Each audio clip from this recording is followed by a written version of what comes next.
मरहबा collection mall, readymade कपड़ों का भरपूर खजाना, jeans pant, T shirt, cargo pant, night pant, बच्चे और बच्चियों के लिए अच्छे खूबसूरत और उम्दा ड्रेस। पता याद रखे, जमूर हाई स्कूल मेन रोड, जैतून हजीन मस्जिद के पास।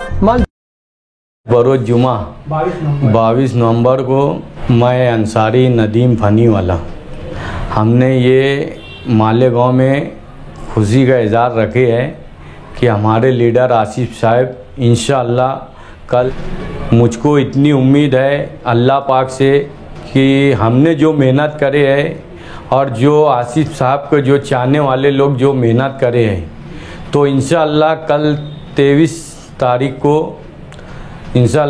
तारीख को कल जो है आसिफ साहब की जीत होगी।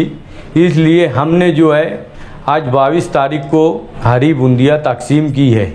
हमारे जो लीडर है आसिफ शेख रशीद साहब का ये बोलना है कि जो लोग पटाखाबाजी, कलर, डीजे वो ना बजाए, हमारे ये लीडर आसिफ शेख रशीद साहब ने बोले हैं।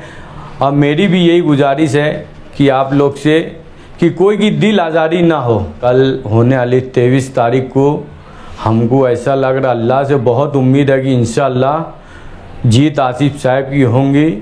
तो इसलिए हमने आज जो है ये खुशी का इज़हार करते हुए आज हमने हरी बूंदिया